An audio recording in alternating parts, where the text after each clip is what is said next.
branch IPS officer and presently posted as DCP North Zone.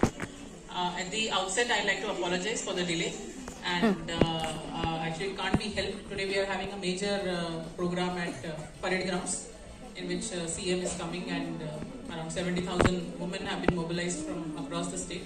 So I'm apologizing at the outset. I can only be here for like say 10 minutes. Before I say anything, if any one of you has any questions, I'd like to take that so that because I haven't prepared anything. If any one of you has any questions for me, we can just start with that.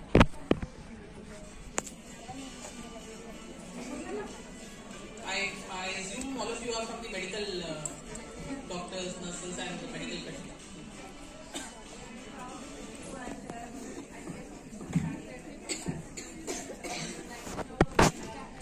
Hurdles that you had to go through and cross them to stand in front of us and be an IPS model officer for Telangana, Hyderabad.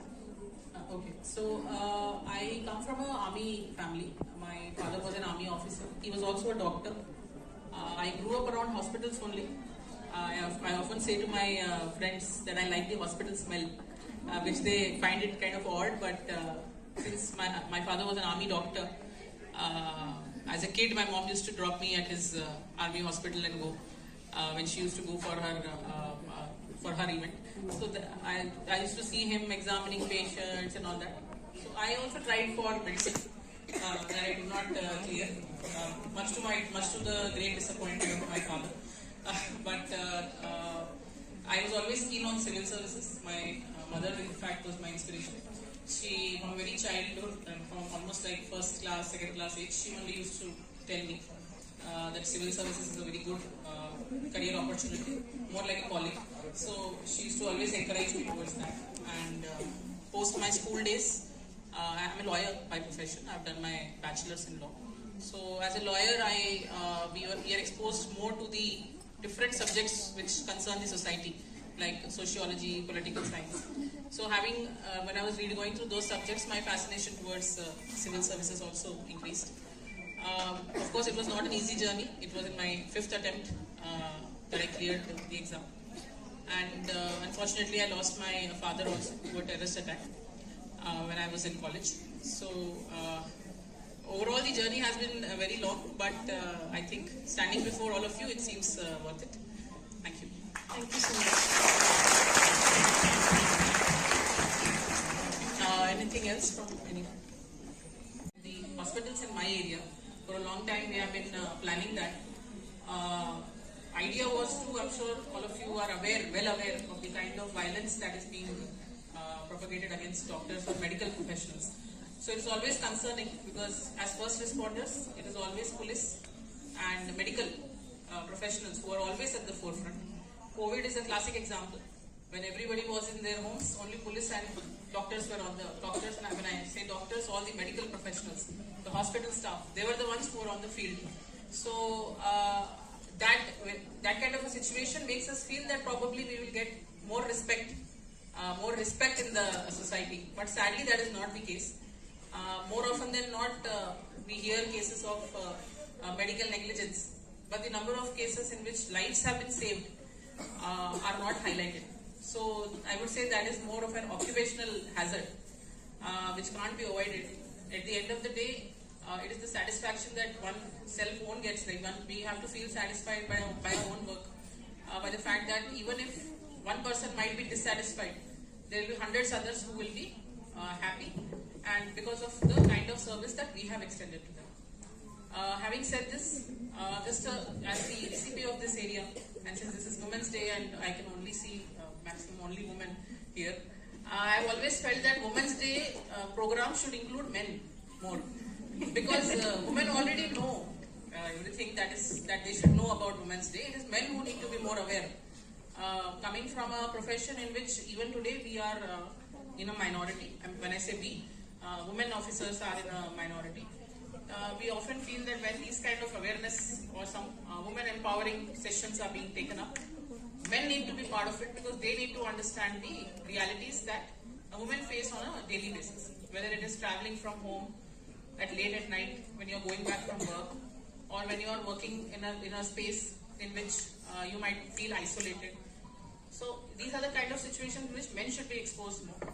But still, one message I would like to give to all of you is, you should be more aware. You should always be more aware of your surroundings. When I say surroundings, it is not just your home or when you are traveling. It's even everywhere, wherever you are, whether you are at home, whether you are in office space, when you are traveling. These days, we often see most of the incidents that happen are because of distractions. Distractions when you are at your mobile phone, or maybe you are hearing music. Even when you are at work, say when you are on night duty, you will be sitting in some room and you will be playing some music in your head just to keep yourself awake. But you are unaware of what is happening around you. So that is the first step that you can do to prevent any such incidents, any adverse incidents happening, is that you should be first aware of your surroundings. Who all are there with you? Like supposedly you are on a floor, operating on a floor, like you are staying on floor on night duty. You should be aware who all are present there. It could be your own colleagues as well. Your own colleagues, staff, patients, patient families. You should always be aware as to who is situated with you at that particular time. That is the first thing. Secondly, you should always know who to call in case of emergency. Can you say who you should call? Who you should call in case you feel you're in a situation of emergency?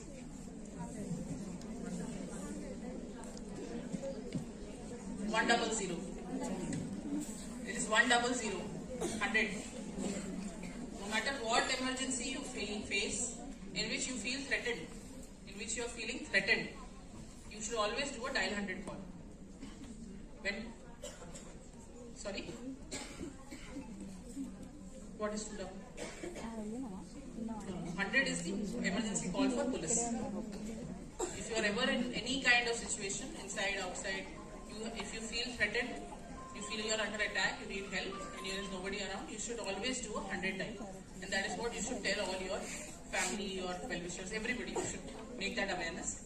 You should always do a dial 100. You should give your location. I am so and so, located so and so, and as fast as possible and be as precise as possible. Most of the time when we are in a panic situation, these things go out of our mind, and that is the reason these things should be part of your trained psychology. Of course, you all are much aware, much more knowledgeable about these kind of things. Mostly whenever any human being is under attack, they go silent. That is our human instinct, is to go silent. It doesn't matter how qualified we are or how aware we are. Any person, when you feel threatened, you go silent. And actually the opposite should happen. The more you draw attention to yourself when you are under threat, the more safe you will be. Or at least you will have opportunity to be more safe. But out of fear of embarrassment, or fear of somebody is looking at me, or when you're supposing you're traveling in an empty bus, and suddenly you feel that this person is staring at me a little oddly. At that time, you will feel, let me just stay silent and try to hide and sit in one corner. Actually, the opposite should be there. You should be more confident. You should talk more loudly. You should express yourself confidently. Just a show of confidence deters 90% of the criminals. Just a show of confidence. You don't have to feel confident. You just have to show it. Then yes, have confidence. That can mean just pick up the phone and start talking loudly to somebody. Even that also helps. Criminal psychology shows that even that also helps. So these are small things which you are just aware of. Whenever you are in that kind of a situation, you can apply them immediately. Right? And lastly, I would just say, being a part of a medical fraternity is also a calling. You all inspire many generations of your own family and outsiders who look at you daily.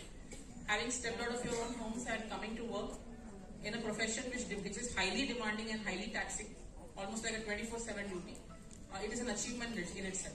So you should all congratulate yourself on this day for having reached this position, where you have actually, should I say, changed the generations of your own family.